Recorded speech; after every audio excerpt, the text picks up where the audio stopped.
Hi, this is a value updates YouTube channel. நம்ம channel exclusive legal education கொடுத்துட்ருக்கோம். மக்கள் சட்டம் தெரிந்து கொள்ளணும் அப்படிங்கிறதுனால நம்மளுடைய சேனலை சப்ஸ்கிரைப் பண்ணுங்கள், மறந்துடாதீங்க.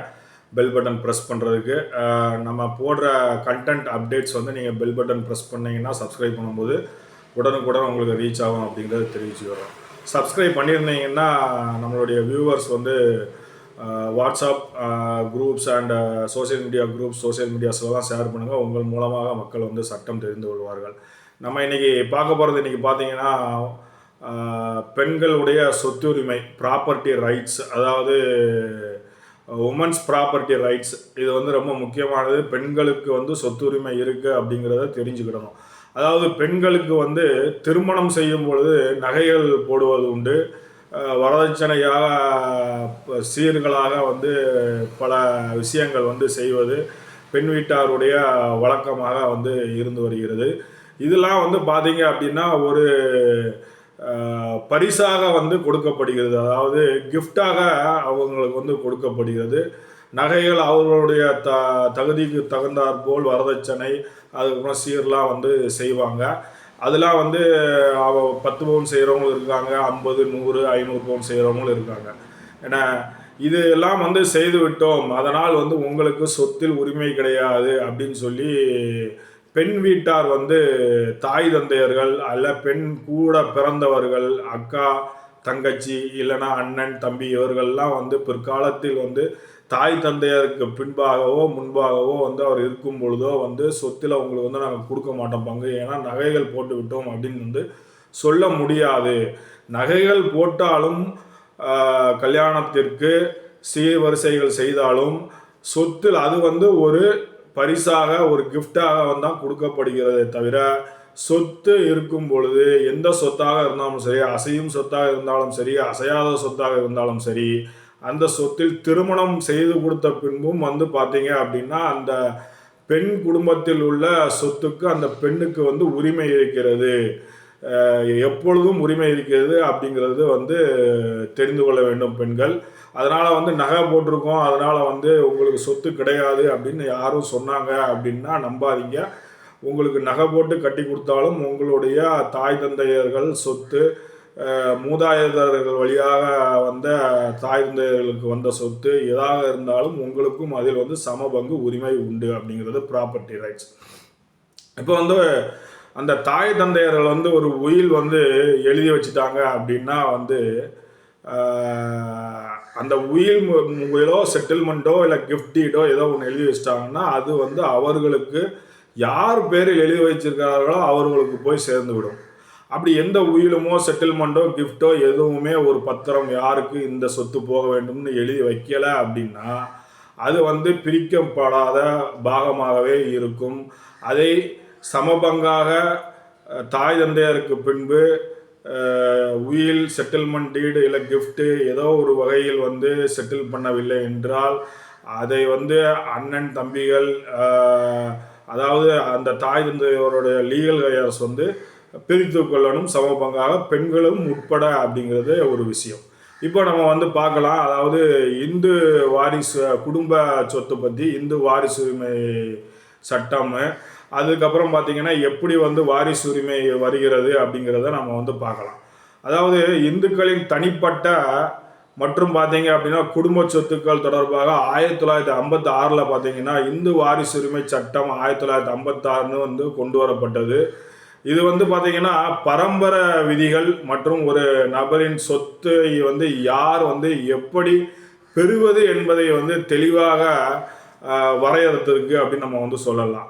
இந்த சட்டம் பல முக்கிய மாற்றங்களை கொண்டு வந்திருக்கு அப்படிங்கிறதும், குறிப்பாக பார்த்தீங்கன்னா சொத்துல பெண்களுக்கு சம உரிமைகளை வழங்குகிறது உள்ளிட்டவை அடங்கும் அப்படிங்கிறதும் ஒரு விஷயம். அந்த வகையில் இந்த சட்டம் என்ன சொல்கிறது, மகளுக்கு அதாவது பெண்களுக்கு என்ன உரிமைகள் கிடைக்கின்றன என்பது பற்றி நம்ம பார்க்கலாம். ஒரு பெண் இருக்காங்க அப்படின்னா அவங்களுக்கு 2 விஷயம் ஒன்று இருக்குது. அதாவது பிறந்த வீட்டில் மகள் என்றும் புகுந்த வீட்டில் மருமகள் என்றும் ஒரு வந்து பெயர்கள் வந்து இருக்கிறது. அதாவது 2 வீடு இருக்கிறது, பிறந்த வீடு ஒரு புகுந்த வீடு. நல்லா அதை வந்து அப்சர்வ் பண்ணிக்கிறோங்க. இதில் வந்து எப்படி வந்து பங்கு வருகிறது அப்படிங்கிறத வந்து நம்ம வந்து பார்க்கலாம். தனிப்பட்ட சொத்து மீதான உரிமைகள் என்ன அப்படிங்கிறத பார்க்கலாம் பெண்களுக்கு. அதாவது பொதுவான வாரிசுரிமை சட்டம், இந்துக்களினுடைய வாரிசுரிமை சட்டத்துக்கு ஒருவர் வந்து உயில் வந்து எழுதாமல் இறந்தால் வந்து சட்டத்தின்படி பார்த்தீங்கன்னா சொத்து வந்து வாரிசுகளுக்கு இடையே வந்து சமமாக பகிர்ந்தளிக்கப்படுகிறது. பெற்றோர் வந்து தங்கள் சொத்தை வந்து சொந்த சொத்தை வந்து உயில் மூலமாக யாருக்காவது வழங்கினார்கள் அப்படின்னா வழங்கினா அது வந்து அவர்களுக்கு போயிடும். ஆனால் வந்து ஒருவர் வந்து உயில் எழுதாமல் இறந்து விட்டால் சட்டத்தின் கீழ் உள்ள உரிமைகள் என்ன என்பதை வந்து நம்ம வந்து இப்போ பார்க்கலாம். உயில் எழுதாமல் இறந்துட்டாங்க, தாய் இறந்தால் என்ன வந்து எப்படி வந்து சொத்து அந்த சொத்தை வந்து பிரிக்கலாம் அப்படிங்கும்போது, தாயின் மரணத்துக்கு பிறகு பார்த்தீங்க அப்படின்னா மகள் மற்றும் மகன்களுக்கு தாயின் சொத்தில் வந்து சம பங்கு உண்டு. அந்த மகள் வந்து திருமணமாக இருந்தாலும் சரி, திருமணம் ஆகாமல் இருந்தாலும் சரி, அவங்களுக்கு வந்து மகளுக்கும் மகனுக்கும் சம உரிமை உண்டு.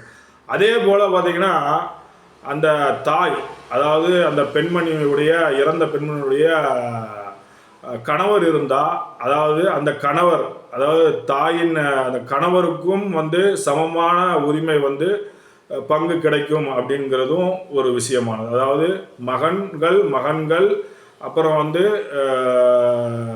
அந்த இறந்தவருடைய கணவர், இவங்களுக்கெல்லாம் வந்து சம பங்கு வந்து கிடைக்கும்.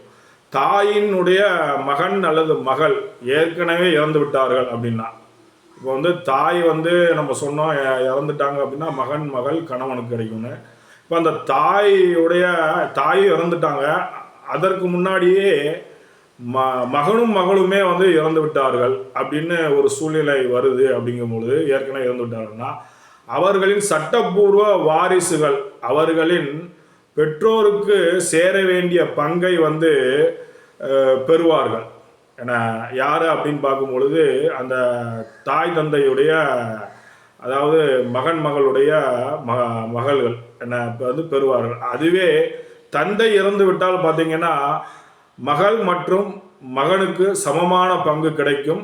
தாய் மற்றும் தந்தையின் தாய், அதாவது பாட்டி ஆகியோருக்கு சமமான பங்கு வந்து கிடைக்கும்.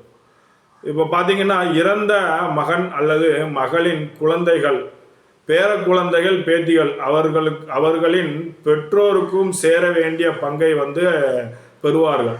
என்ன அந்த ஏன்னா வந்து தாய் இறங்குறதுக்கு முன்னாடியே பிள்ளைகள் இறந்துட்டாங்க அப்படின்னா அவங்களுடைய பேர குழந்தைகளுக்கு வந்து கிடைக்கும். இது வந்து கூட்டு குடும்பம் அப்படின்னு சொல்லி ஒன்று இருக்குது இந்து வாரிசு உரிமை சட்டத்தில். அதாவது அது என்னன்னு பார்க்கும்போது இந்து பிரிக்கப்படாத குடும்பம் அப்படின்னு சொல்லி ஹிந்து அன்டிவைடட் ஃபேமிலி அப்படின்னு சொல்லுவாங்க. இந்து சட்டத்தின் கீழ் வந்து இந்த ஹிந்து அன்டிவைடட் ஃபேமிலி வந்து வருது. இது ஒரு மூதாதையரின் வழித்தோன்றல்களை வந்து கொண்ட குடும்பத்தை வந்து குறிக்கிறது. ஹிந்து அன்டிவைடட் ஃபேமிலி அப்படிங்கிறது முக்கியமாக 2 வகையான மக்கள் வந்து உள்ளனர். அது என்னன்னு பார்த்தீங்கன்னா வம்சாவளியாக வந்து பிறந்தவர்கள் வந்து, அல்லது வம்சாவளியாக வர முடியலை, அவங்களுக்கு ஒரு இடையில ஒருக்கு வந்து ஒரு குழந்தை பிறக்கலாம் அப்படின்னா அவங்க வந்து தத்தெடுக்கலாம். தத்தெடுத்து விட்டார்கள் என்றால் சட்டப்படி வந்து அவங்களும் ஒரு கோபார்ஷனலாக மாறி விடுவார்கள். அவங்களும் ஒரு ஹிந்து அன்டிவைடட் ஃபேமிலியில் கூட்டு குடும்ப சொத்தில் வந்து அவங்களுக்கும் ஒரு உரிமை உண்டு. கோபார்ஷனராக அதில் வந்து ஒரு உறுப்பினராக வந்து விடுவார்கள் ஹிந்து அன்டிவைடட் ஃபேமிலியில். பிறப்பிலிருந்தே கூட்டு குடும்ப சொத்தில் வந்து அவர்களுக்கு உரிமை வந்து உண்டு. ஒரு ஆணை வந்து திருமணம் செய்து குடும்பத்தில் சேரும் பெண்கள் வந்து மகள்கள் வந்து உறுப்பினர்கள் ஆகிறார்கள். என்ன திருமணம் ஆனாலும் சரி அவர்களுக்கு வந்து தாய் தந்தையர் வீட்டில் வந்து பங்கு உண்டு.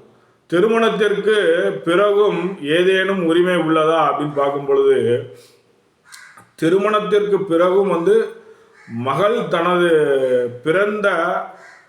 பிறந்த ஹிந்து அன்டிவைடட் ஃபேமிலியில் ஒரு கோபாஸ்டராகவே தொடர்கிறார்கள் அப்படிங்கிறது தான் முக்கியமானது. அதான் நம்ம சொல்லிட்டு வரோம். ஆனால் பார்த்தீங்கன்னா இந்த கோபாஸ்னரி உரிமைகள் வந்து திருமணத்திற்கு பிறகு குடும்பத்தில் சேரும் மற்ற பெண் உறுப்பினர்களுக்கு பொருந்தாது. அதாவது மருமகளாக இருக்கும் பட்சத்தில் மருமகளை வந்து கோபார்ட்னராக வந்து கொண்டு வர முடியாது அப்படிங்கிறது வந்து இந்து வாரிசு உரிமை சட்டம் வந்து சொல்லுது. அவர்கள் வந்து உறுப்பினர்களாகவே கடைசி வரை இருப்பார்கள் என்றும், மகள் இறந்தால் வந்து சட்டத்தின்படி அவளுடைய கோபாஸ்னரி பங்கு அவளுடைய சட்டப்பூர்வ வாரிசுகளுக்கு செல்லும். அதாவது மகள் அப்படிங்கிற பொழுது பிறந்த வீட்டில் அதாவது பிறந்த வீட்டில் வந்து இவங்க வந்து அதுக்கு முன்னாடியே அந்த கூட்டு குடும்ப சொத்தை வந்து பிரிக்கிறதுக்கு முன்னாடியே இவங்க இறந்துட்டாங்க அப்படின்னா இவங்களுடைய பசங்களுக்கு பேரப்பிள்ளைகளுக்கு அது வரும் அப்படிங்கிறத வந்து சொல்கிறாங்க. சொத்தின் மீது பார்த்திங்கன்னா மகளின் அதிகாரம் கூட்டு குடும்ப சொத்தை பிரித்த பிறகு மகளின் பங்கு வந்து அவளுடைய தனிப்பட்ட சொத்தாக மாறும்.